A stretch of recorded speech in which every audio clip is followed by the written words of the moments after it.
Hey, what's up, everybody? This is Charles. I want to welcome you guys to another episode of the Dreamerspro Show, where we cover everything from sports, hot topics, classic debates, entertainment, and where we give you guys a fresh perspective on things and how we see them. And guys, by the way, we're trying to get to 50,000 subscribers by the end of this year. So please, if you haven't subscribed to the channel, make sure you go ahead and do that and help us, hit our target. We would really appreciate that. Anyway, let me get into this to this topic here. Now, one of the biggest stories of the 2021 sports calendar year was the firing or removal of Max Kellerman on ESPN First Take. When that news came out, boy, oh boy, was it a bombshell. It was a huge piece of news, and I think it was something that caught the majority of people off guard. But it was something that I personally felt could have happened after watching countless exchanges with Max Kellerman and Stephen A. Smith on air. There were so many different occasions in which I felt as if Stephen A. Smith was being a little bit too disrespectful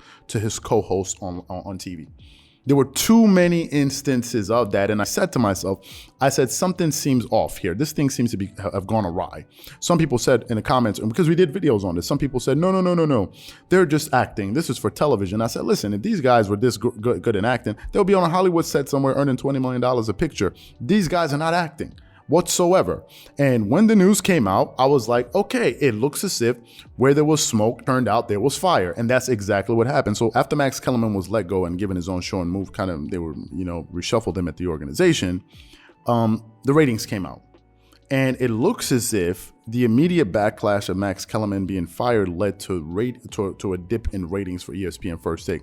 Back in September, when the initial viewership numbers came out, ESPN First Take was trailing shows like Get Up, NFL Live, Around the Horn, and Pardon the Interruption. Something that would never happen, but that's what happened. They experienced a dip in ratings, and it looked as if people were just pretty much rebelling against that decision, because I think a lot of people were turned off by them letting go of Max Kellerman, and it was just something that made a lot of people unhappy, with Stephen A. Smith. And we did a lot of videos, and we were reading some of the comments of some of the things that people were saying about him. A lot of people just didn't like the guy. They thought he was arrogant. They thought it was a bit condescending.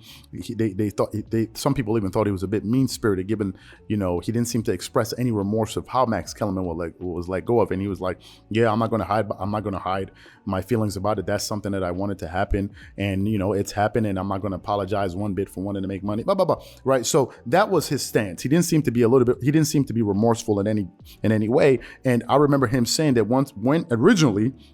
when he proposed the idea to Max Kellerman was against it. He was like, this doesn't make any sense. Why are we doing this? Right. But ultimately, that was something that Stephen A. Smith wanted. And he said the reason he wanted to do that was to shake things up, because he felt as if things were becoming a little bit too stale, and they wanted to, change things on TV. He felt like as if, the partnership that they had for 5 years, it kind of ran its course, and he wasn't enjoying doing the show anymore. But then we got some other reports coming out saying that, they felt a little bit intimidated by him.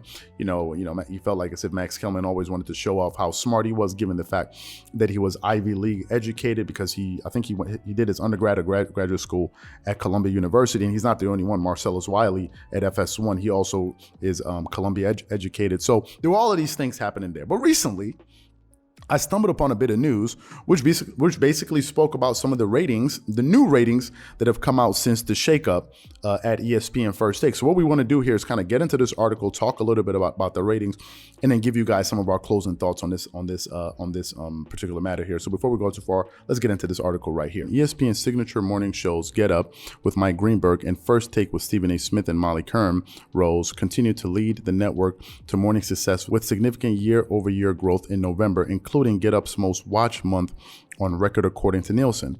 From 8 a.m. to 12 p.m. Eastern Time, both shows propelled ESPN to be at the top of cable network among people in the age range of 18 to 34. It continues. Get Up and First Take continue to bring top-level information, insight, and entertainment to our fans, making the 4-hour block appointment television, said David Roberts, ESPN Senior Vice President, NBA and Studio Production.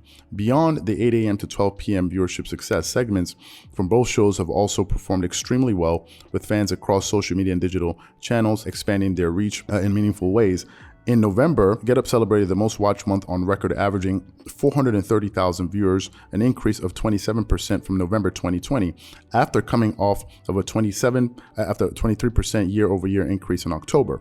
November marks the show's 9th consecutive month of year-over-year viewership increase. Since April 2021, Get Up has been up in viewership every month, at least 20% from the same time frame in 2020. First Take also marks its highest monthly audience in almost 2 years since January 2020, averaging 451,000 viewers, a 90% increase from last year. November also beat the previous high for that 22-month window set in October 2021, and adds to the show's continued success with the year-over-year growth in 6 of the last 7 months. So, what does this all mean? In my opinion, well, not just in my opinion, but also according to the data here, it seems as if that Stephen A. Smith's gamble looks to have paid off. It looks as if this new combination or amalgamation of personalities on the show, like Tim Tebow, Jay Williams, now JJ Reddick, and others, have sort of provided a fresh, take, or brought some fresh energy to the show, where now viewership has gone up, right? It seems as if people have kind of gotten past the firing of Max Kellerman, because when he was fired, people rebelled, right? And the show's ratings did dip a little bit, but now it looks as if his gamble has paid off. It looks as if this format that they're using, which, to be honest, was an original format that was first used with the show, I think when they were doing when it was called Cold Pizza, when initially Skip Bayless was a staple on the show, and they were bringing on people like Stephen A. Smith, Chris Broussard, Woody Page, and others, and they would come in, Tim Legler and others, and there were these kind of interchangeable personalities that would come in and debate different topic items, and it looks as if that formula, because essentially that's what it is, they've gone back to that formula, and now it's bringing them success, right? And this is what the numbers are saying, that, listen, viewership is up. Also, I think another thing that may be adding to this, and some of the fresh faces, if we're going to just take a moment and talk about JJ Reddick. JJ Reddick basically made some headways, some headlines with an exchange that he had with Stephen A. Smith, talking about, I think it was LeBron James being feared or whatever it was. That got a lot of attention. If you looked at all the other social media outlets, there was something that picked up a lot of attention. So I think the infusion of this new style, or this old new style, or whatever format that they're using, given the fact that they're bringing in some fresh faces, it looks as if it is paying off. So the question to you guys is this: